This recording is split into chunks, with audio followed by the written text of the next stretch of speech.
secara di atas kertas wajar kalau kita kalah. Tapi kalau kita lihat permainan, Bulgaria datang untuk parkir bis. Ya sepak bola itu kita nggak bisa selalu berharap menang.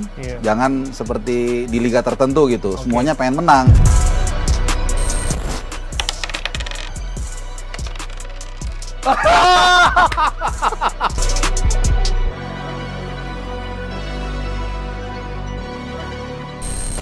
Hari ini saya Abraham Silaban, saya duduk bersama dengan dua orang sahabat saya. Kita bicara bola. Yang pertama, Coach Justin, Coach Justinus Laksana. Coach Justin, apa kabar Coach? Baik. Lama gak ketemu Coach? Lama banget tuh. Iya, dan nih Bung Harpa yang ya bisa dikatakan langganan. Apa kabar Bung Baik Harpa? juga, Bung Abe. Nih, luar biasa. Ini berdua seperti ini, kita bicara bertiga. Pertama satu forum atau sering ketemu? Gua lah dulu sering dulu di DPI kan. Oh iya, Dewan Pundit ya. Oke. Dan kali ini kita bicara bola, kita tentu pasti akan bahas apa yang kita saksikan dalam debut John Herdman. Tapi ya dengan ada gimmick di sini yang disiapkan oleh tim, kita sambil main ular tangga. Katanya timnas itu seperti ibarat permainan ular tangga. Saat dia sudah menanjak, prestasinya naik, tiba-tiba hampir finish. Tiba-tiba kena ular turun lagi begitu ya. Jadi kita boleh sambil main ya. Pasti bisa lah ya. Bisa lah. Bung Mainan Harpa anak kecil dulu ini. Ini iya mainan anak kecil. Mainan kecil ya. Waktu gue masih kecil, bukan lu masih kecil. Gue masih kecil. Waktu Coach Justin masih kecil. Gue belum lahir. Oke, silakan. Mulai dari kocekan pertama mulai dari Coach Justin. 3. Oke. Silakan Coach. Mulai dari nol, Coach. Iya. Nah ini nggak bisa instan prestasi. Tidak mau tanya siapa tahu. Iya. Berproses ya. Kagak. Ya mungkin kalau dapat satu lagi bisa naik dengan cepat ya. Kayak kemarin kan udah menang satu kali. Ya kalau misalnya menang satu lagi, mungkin langsung cepet dia. Juara Prima Series ya. Iya, juara Prima Series. Silakan Bung Harpa. Wih, langsung dapat 6 2 kali main nih. 2 kali main. Lagi ya? Iya dong. Lanjut. Ini nggak naik kan ularnya nggak ya? Oh kalau 6 2 kali ya? 6 2 kali, Coach. Kalau 3 kali katanya nggak ada apa-apa ya? Nggak ada hukuman ya? Nggak ada hukuman. 5. 5. 1, 2, 3, 4, 5. Wah, ini balapan ini ya. Waduh. Nah, duduk 1. Oke, sambil kita main, saya kasih pertanyaan pertama dulu ke Coach Justin.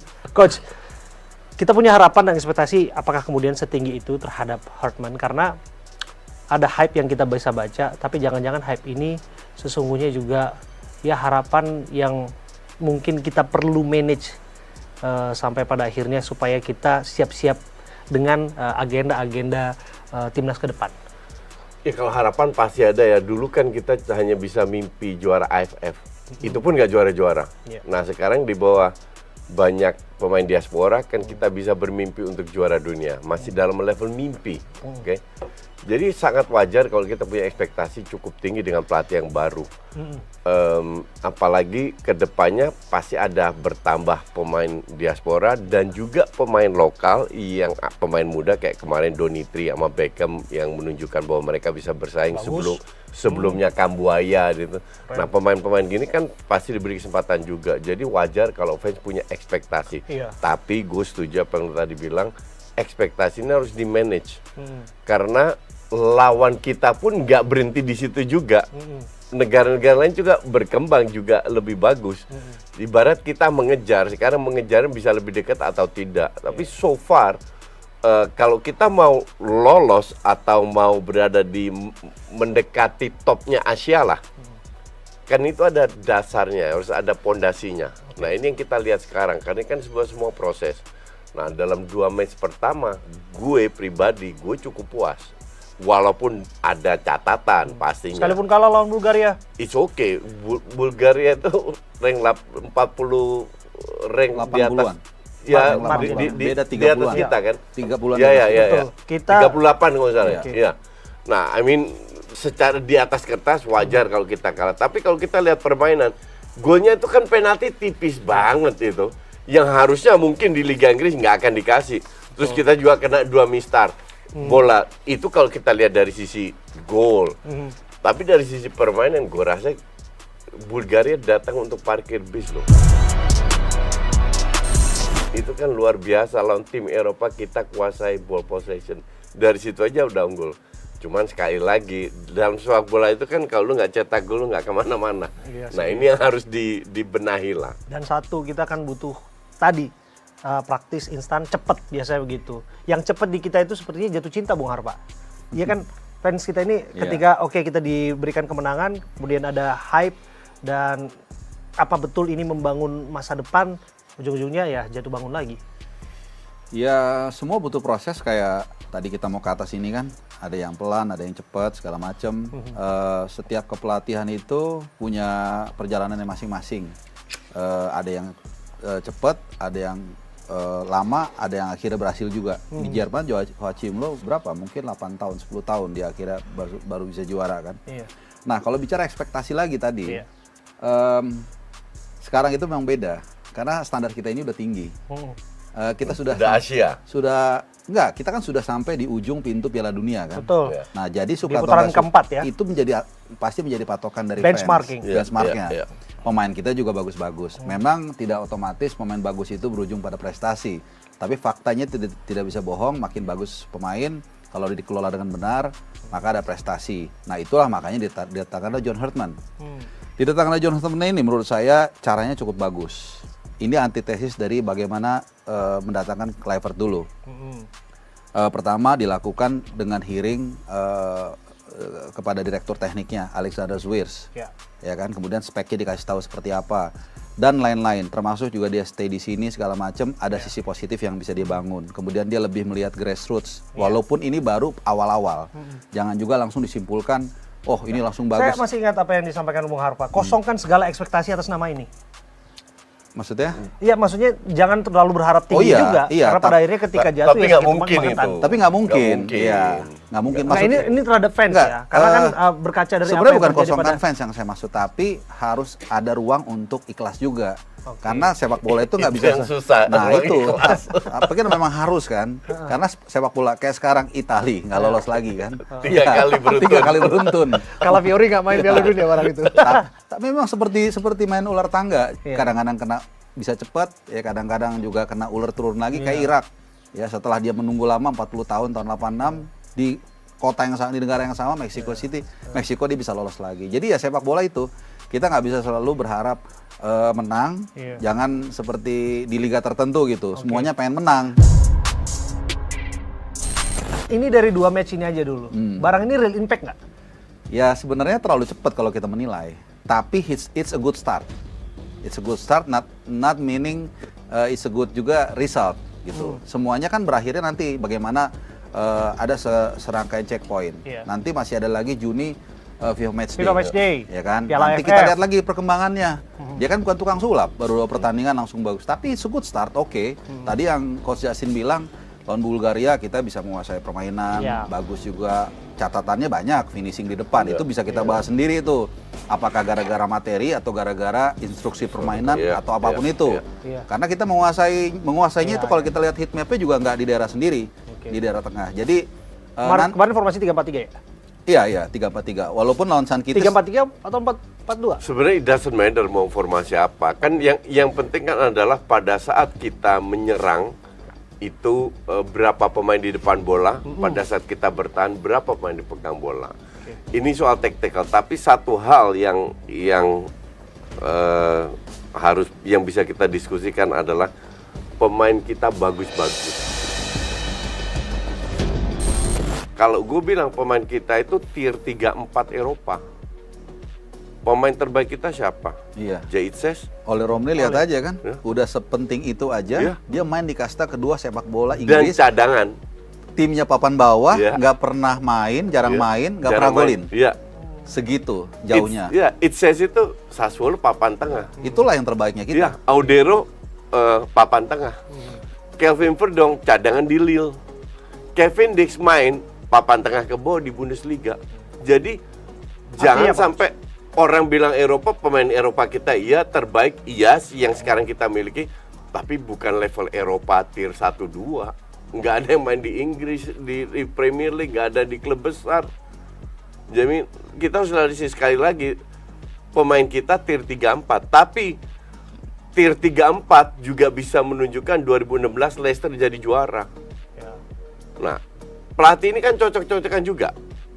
Bukan masalah CV bagus atau apa. Contoh, Mancini di Saudi. Habis juara Eropa ke Saudi, dipecat ujung-ujungnya. Pelatih yang dipecat dibalikin, lolos. Reinhardt ya. Ya. Iya. Jadi cocok-cocokan, dan so far gue belum pernah ketemu Hartman. Tapi yang gue dengar dari kolega gue yang dia itu komunikasinya bagus. Itu yang gue dengar. Dan so far gue setuju sama Arpa, kita nggak bisa menilai. Tapi at least ya startnya bagus dengan catatan. Tapi awalnya udah oke. Disitulah dari dasar ini kita dukung. Ya. Saya sempat sekilas tuh nyimak apa yang disampaikan oleh Coach Justin. Happy dengan performance-nya Hartman karena bermain menyerang gitu ya, Ya. Coach? At the end of the day, kalau lu pegang bola, kalau lu mau cetak gol, lu harus pegang bola, bukan? Kan begitu. Kan kembali lagi, dan gue juga setuju. Bukan yang sudah-sudah kayak gitu. Misalnya Gini. PK, kemudian juga Kita lihat 10-20 tahun terakhir di sejarah sepak bola dunia, berapa tim yang bertahan jadi juara? Nyaris nggak ada. 20% mungkin, 80% menyerang. You name it lah. Siapa yang jadi juara dunia, juara Eropa, juara Asia? Tim mana yang bertahan untuk menjadi juara? Nyaris nggak ada, menyerang. dulu ada yang namanya strategi parkir busnya Inter Milan tuh bisa juara. Iya. Dengan Catenaccio mereka juara 4 kali juara dunia, tapi itu kan udah lewat. Masa-masanya kan udah lewat. Sekarang kan nggak ada. Cuman gue setuju 70% ball possession rata-rata di lini tengah. Pertanyaan kan kenapa di lini tengah? Karena dia main aman, meninggalkan 3 pemain di belakang yang nyaris. Pada saat 3 pemain di belakang, tambah 2 DM yang nggak ke depan juga, cuman 5 pemain yang menyerang. Sementara mereka tinggalkan hanya 1 striker, dan ini harus dirubah. Lu nggak bisa menang dengan meninggalkan 3 pemain di belakang. Lu kan kalah dari segala segi. Dan ini sekali lagi, ini untuk gue catatan. Kalau mau menang, ya lu harus main 4 back. Artinya wingbacknya juga nyerang, DM-nya juga bisa ngebantu. Dead risk harus ada, nggak bisa main aman. Ini kan masalah eksperimen buat dia. Betul. 2 match pertama kan 3 back, 4 back, 5 back, whatever lah mau dia apa lakukan. Lama-lama kan dia tahu, dia hampir pakai semua pemain kan. Kecuali dua kiper. Sisanya kan main semua. Main, which is good. Dalam arti nanti akan ada Emiliano balik, Marcelino balik, Cambuaya mungkin dipilih lagi, Tom Haim balik lagi. Di situ mungkin berbeda lagi, karena kemarin kan nggak ada pemain kreatif. Kalau ada pemain kreatif mungkin akan main 4-2-3-1. Kalau ngeliat pertandingan kemarin ya, sebenarnya kita agak sedikit merindukan Ricky Cambuaya sebenarnya. Oh iya. Pendobrak Di yang tengah, bisa kan? di tengah, yang bisa menyambung ke depan. Karena memang nggak ada Tom Hai juga kan. Betul. Tom Hai itu sebenarnya kalau ada akan lebih hidup. Iya. Dan yang kedua juga kalau bicara materi memang kita agak sedikit apes ya. Miliano di saat yang pas, Iya. di saat yang paling perform di lini depan mungkin di antara para pemain depan itu langsung kena cedera ACL. Oke. Itu lama itu, mungkin Lama, coach ya. sampai Lama. Piala Asia mungkin ya. Mungkin. Enggak, sebelumnya udah fit. Ya. Rencananya kalau gue dari Akhir tahun. berita terakhir itu Novemberan Nah, udah akhir fit. tahun. Dan kita nggak tahu juga apakah dia bisa. Mudah-mudahan dia Iya, pulih seperti iya. biasa karena masih muda kan. Nah, kemudian kemarin juga nggak tahu, mungkin ada catatan dari Coach Justin juga. Kita hampir tidak ada shoot dari luar kotak penalti. Iya, Oh, iya? betul. Jadi paling nggak nyoba sekali 2 kali itu Betul. nggak kelihatan. Inilah salah satu catatan yang gue bilang. Cuman again ini hanya catatan yang jangan langsung untuk menjudgment. Iya, Wah, iya, ini iya, kacau iya, nih iya, gitu. iya, Nanti iya, tunggulah iya. 1 tahun kira-kira kita bisa lihat Iya. are we on the right track atau seperti apa. Iya, betul. Oke. Tapi gue kemarin di TV sebelah interview sama ada fans perwakilan dari La Grande kan. Ternyata dia cerita bahwa John Hartman bilang ke tim La Grande, dia berjanji untuk bawa timnas Indonesia ke 2030 ke Piala Dunia. What do you think Betul. about that? Pertanyaan gue adalah, lah kontrak lu sampai 2072? Nah itu, menurut saya tuh terlalu jauh.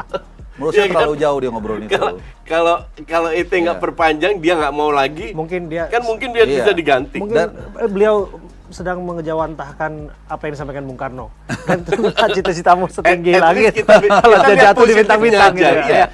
iya. Optimis dia. Masalahnya dulu nggak ada sosmed zaman Bung Karno. Kalau sekarang begitu gagal semua keluar semua di jejak digital kan gitu. Ya, at least dia positif lah. Tapi kalau menurut saya agak gua ngelihatnya dari terlalu situ. jauh coach. Memang Maksudnya fokusnya gini. sekarang ke Piala Asia. Ada orang berdiskusi, mungkin dia mau memberikan vibes positif. Ya, Tapi betul. harusnya diomongkan internal. Ya. Karena kalau di luar kita kan tahu seperti apa. Ya nggak salah juga netizen begitu gagal nih waktu itu ngomong seperti itu. Jadi sebenarnya ini soal komunikasi aja gitu. Mana yang harus dirilis keluar, mana yang di dalam. Berarti Bung Harpa sudah menemukan satu masalahnya. Masalah yang dihadapi oleh John Herdman. Ya, memang Karena kan dia disebutkan gini. solusi jangka panjang. In the end of the day, dia akan menemukan masalah ketika mengelola timnas di Indonesia, tentu ya. Iya, masalah pasti setiap pelatih dan itu pasti ada satu ini kan masalah. sudah ditemukan. Ini salah satu karena di sini kan apa ya, sepak bola itu sudah sangat dianggap sebagai sebuah religiusitas gitulah kalau mau dikatakan seperti itu ya. Jadi mungkin sama seperti Argentina. Kalau kita masih ingat 2022 dalam keadaan susah, kebetulan kan saya ke sana tuh. Mereka itu banyak yang menempuh perjalanan darat ke Qatar, lewat ferry dari Bahrain segala macam. Dan ketika dalam ekonomi susah, hormon dopamin mereka keluar karena mereka bisa juara. 7 juta orang ngumpul di whatever lah di Argentina sana kan. Nah, buat kita juga seperti itu. Ketika banyak masalah hidup ya, mungkin berlebihan kedengarannya. Di sepak bola lah mereka tumpahkan kalau bisa melihat tim nasional kita lolos Piala Dunia. Sekali asupan itu nggak dikasih, mereka pasti nuntut. Ini pelatih belum pernah ngelatih di Asia kalau nggak salah. Belum. New Zealand doang New kan? Zealand sekian. Iya, tapi beda culture kan? Iya, beda jauh. Jadi dia harus paham juga dengan culture Asia seperti apa. Which is good. Dia bikin kesalahan, it's okay. Dia salah ngomong, it's okay, nggak ada masalah. Cuman kan sekarang yang kita lihat progres. Selama progresnya oke, mau gimana pun pasti banyak yang dukung. Netizen kita nggak buta juga kok. Iya. Mau dukung gimana? Kalau lu bermain bagus dan toh kalah kayak lawan Bulgaria contoh, bisa terima kok kita. Sangat bisa. Iya, jadi nggak sebuta realita itu juga. Tapi bahwa di benak mereka ada ekspektasi karena pengen masuk Piala Dunia, ya itu wajar lah. Kalau dengan racikan yang tepat dan bagus, tentu saja kita punya ekspektasi tinggi. Ya, pertanyaan gue sekarang, kapan kita juara AFF? Nggak pernah. Hati-hati, jangan siapkan payung sebelum hujan. Orang kita ini biasanya coach kalau belum kebakaran dia nggak siap-siap.